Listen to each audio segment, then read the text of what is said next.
Welcome to Laguna Woods Stories. This is the program where we meet interesting people who live in Laguna Woods. We have a very interesting person before our cameras today. This is Michael Pontecorvo. And Michael, where did you begin life's journey?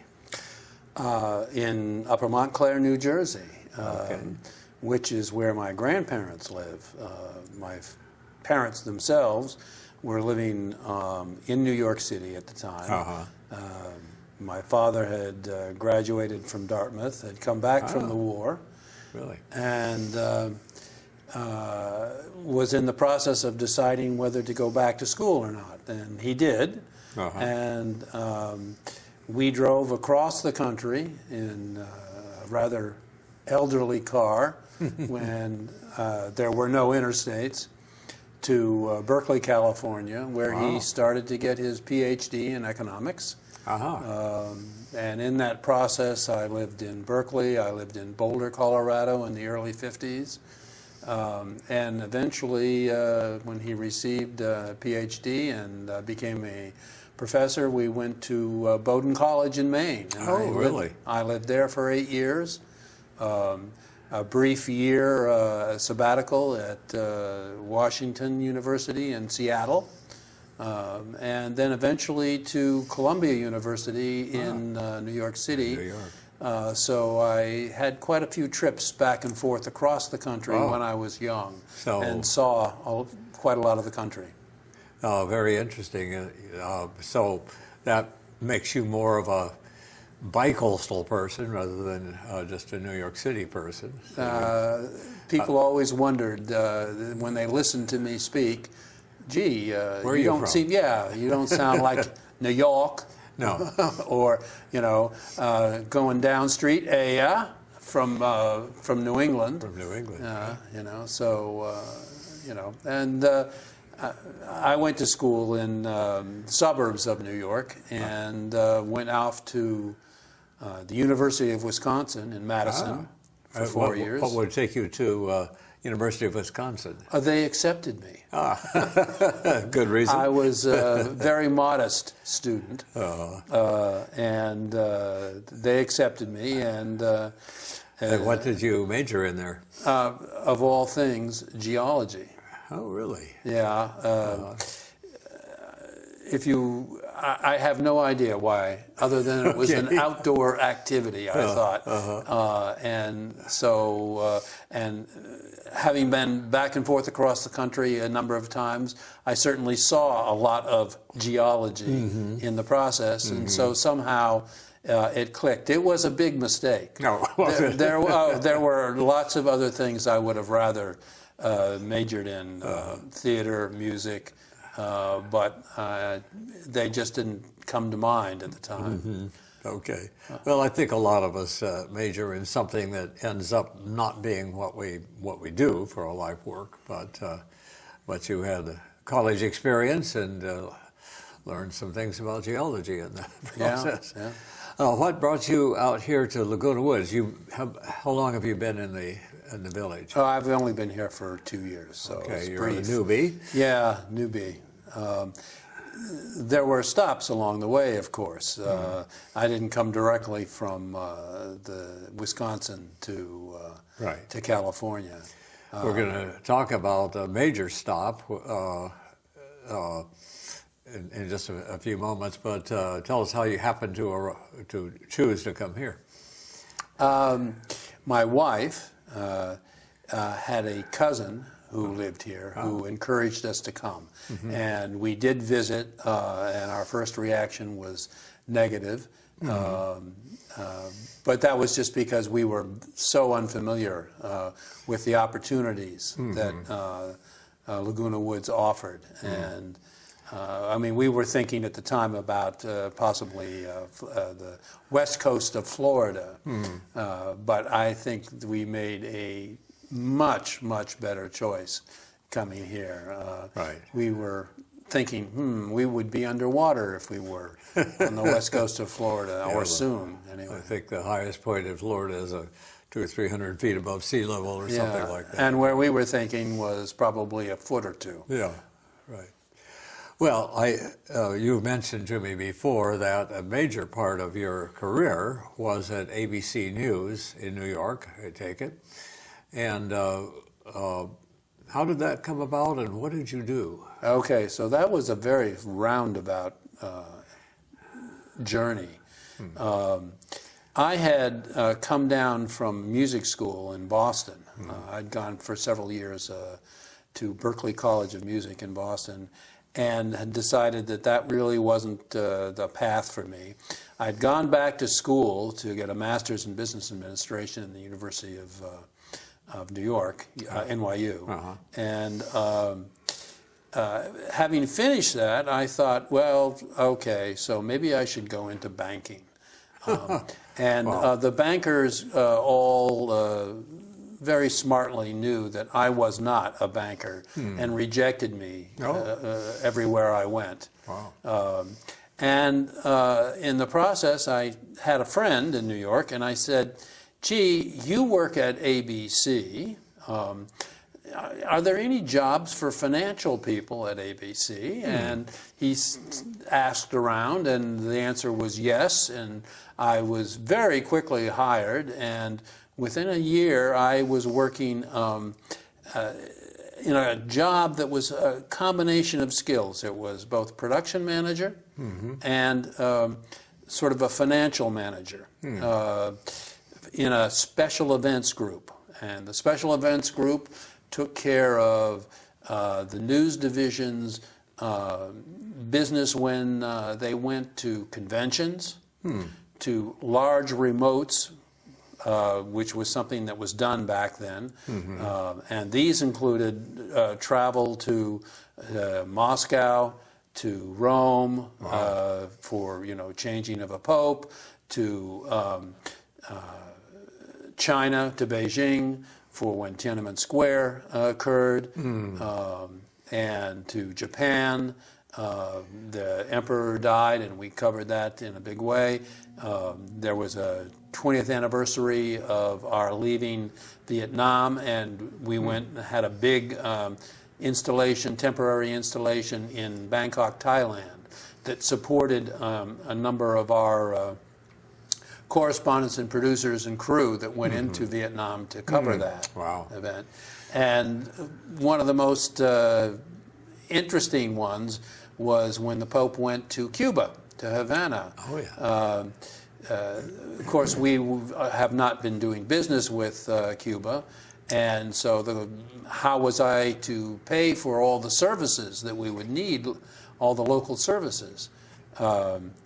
And I was able to, through the company, get a credit card for Montreal, Bank of Montreal, and an English bank, so that credit card transactions could be handled in that fashion. But of course, you always need cash. Right.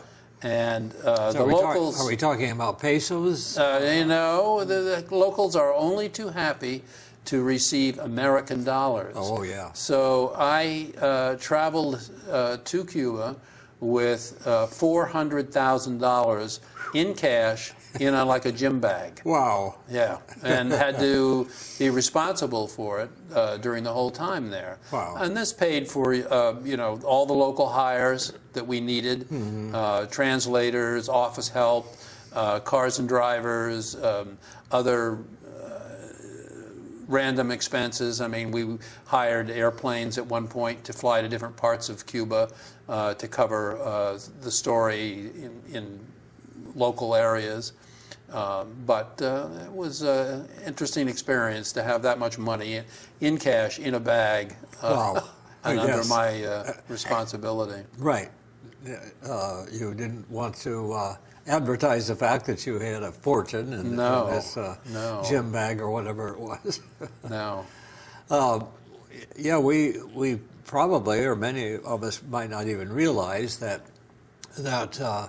when you go to another country or another area to do a television show, there's a lot of logistics. There's travel, there's hotels, local transportation, and all. And somebody has to arrange for all that, and that was your job, right? Yeah, I mean, You're talking probably with the Cuba trip, 100 people at least. Wow.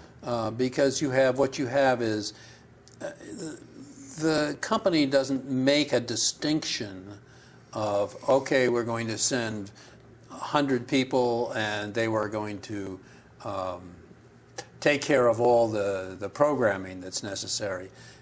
You think you're covering one event, but ABC, a show like ABC, has a number of shows. That has the evening broadcast, it has the morning broadcast, it has 2020, it has Nightline. So each one of those broadcasts are sort of units unto themselves. Wow. And the special events group, of course, had to coordinate all their activities, keep track of how many people do we actually have, make sure there's hotel rooms for them all, make sure there's translators and cars and drivers for them all. It gets to be quite, on important days when the event, in case of Cuba, when the Pope arrives, right. That there's catering because people can't leave and go and get a meal. Right. So it's quite involved. Wow. Yeah. Were there times, you mentioned being in China and Russia, I think, were there times when you felt a little uneasy being in... Foolishly, no. Oh, okay. Foolishly, no. And I was in the Middle East for the first Gulf War as well. Oh, my. In Amman, Jordan.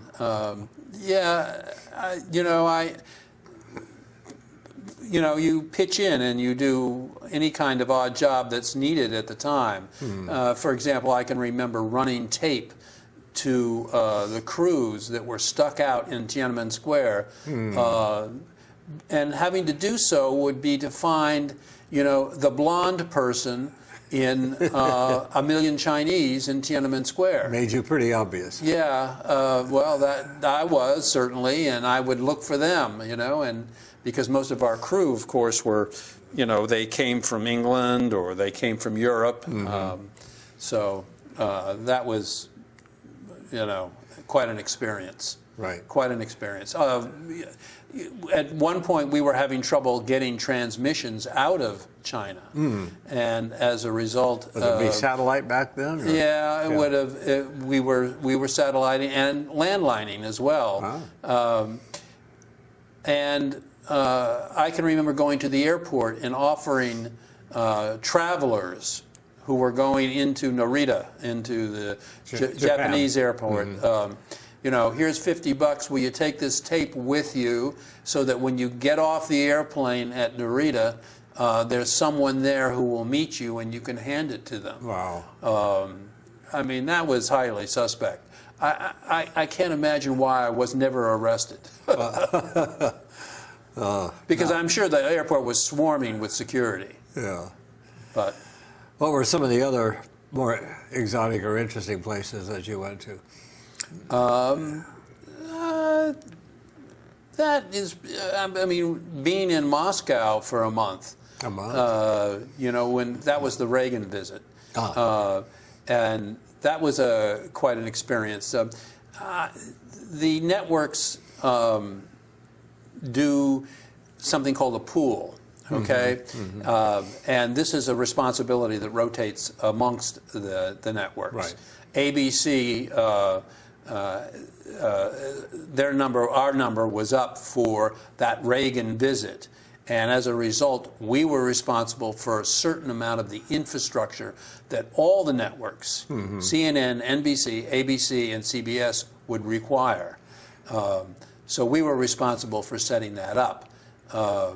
So you were taking cameras and switchers and all kinds of equipment there and feeding all these other networks as well as your own. For particular events, all the networks would still come with an army of people to cover things. But there were certain events that were limited and as a result were handled only by the pool. And we had gone over on a survey and told the Russians all the things we needed. And they listened and nodded and said yes. And we went home, and we had the distinct feeling that nothing was being done. Yes. And Nothing. I imagine you were right on that. And they were sort of like waiting for us to come back to see if we were real. Well, okay, so they put Michael on the airplane and sent him back by himself to prompt the Russians to get a move on, to get this infrastructure started and in place. And then, of course, the rest of the group appeared, and it was we were successful. We had a very good trip. But had you not gone back and prodded them, you being the Michael, nothing would have happened. That's right. That's right. Until everybody else showed up. So. Yeah. Well, and I know enough about video production to know that the lack of one little connector can defeat you. I mean, there are so many bits and pieces. And it was almost, excuse the expression, revolutionary, because we brought in our own telephone system. Oh, wow. And we brought in our own satellite dishes. Wow. And because of the distance, the satellite dish was almost horizontal to the ground to shoot out and hit the Atlantic satellites, Right. To bring it back down into New York, which was a danger for anybody who walked in front of them.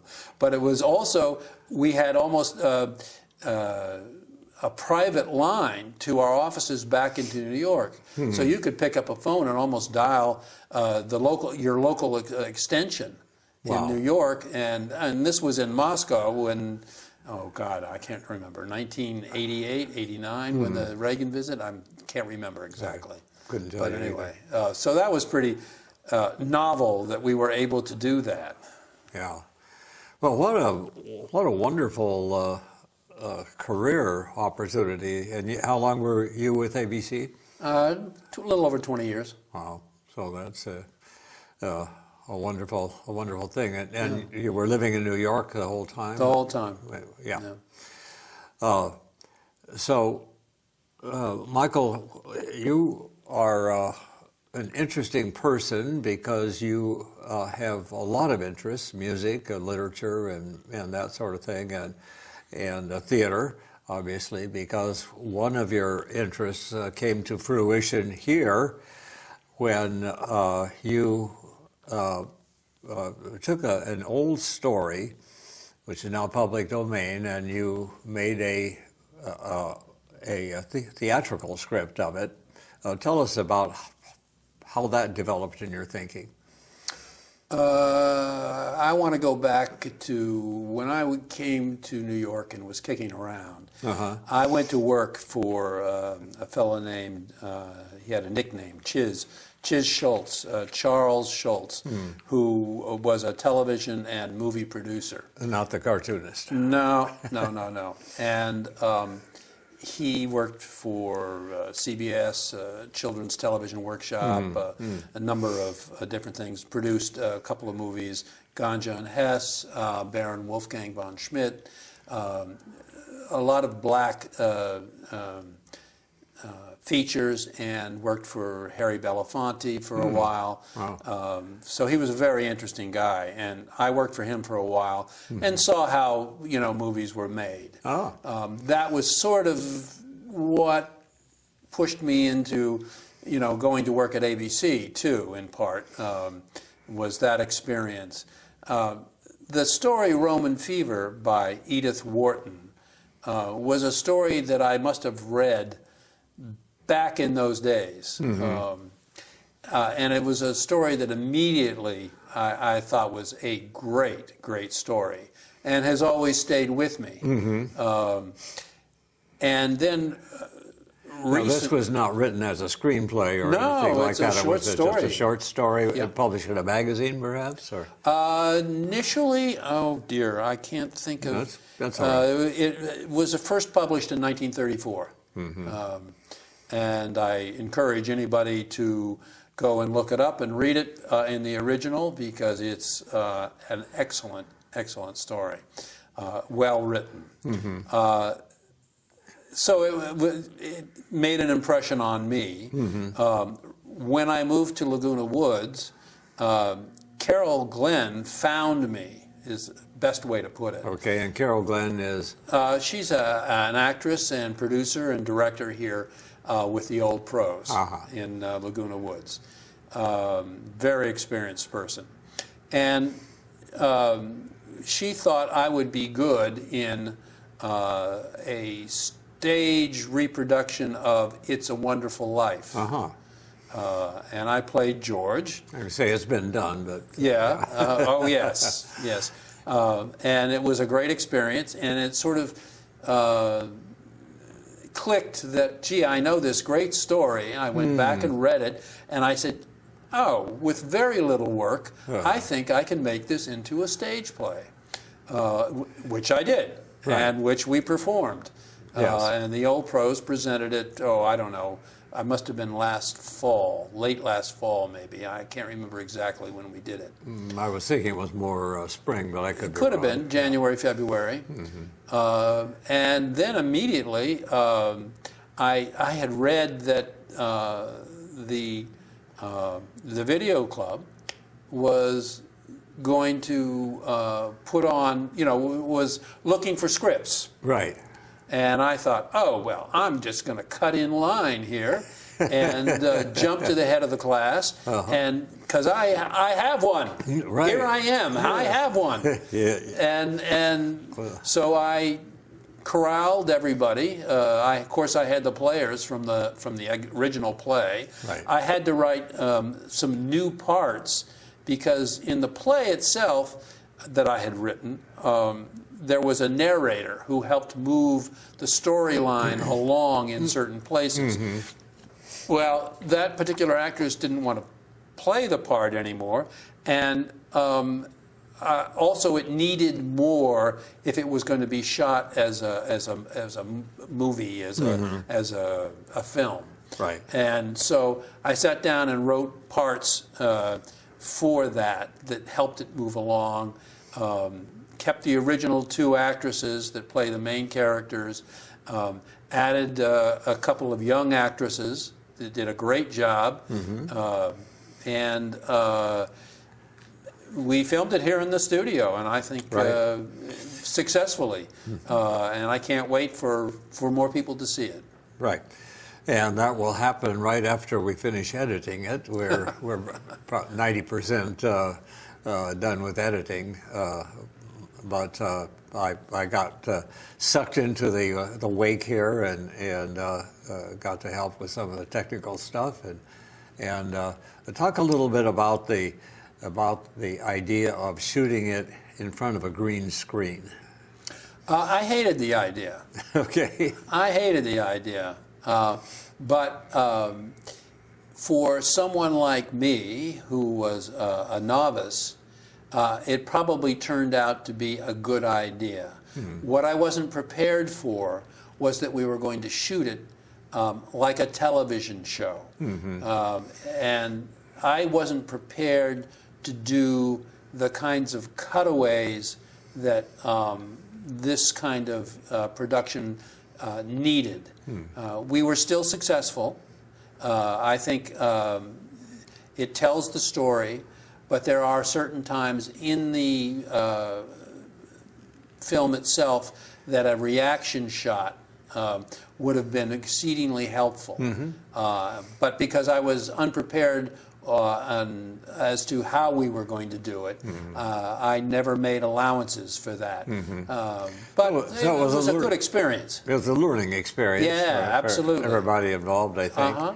And for any viewers who don't know what a green screen is about, we shot this all with the cameras pointing into our green screen, which is off to my left over here, and what the audience sees are not the green walls.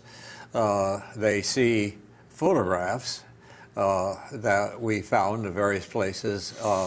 So we have a photograph of Rome because this takes place in Rome, and most of the dialogue takes place as the ladies are sitting in a restaurant on a balcony, kind of overlooking the city, and so we see the city and we see other parts of the restaurant, and in the movie we see other things that are all added electronically.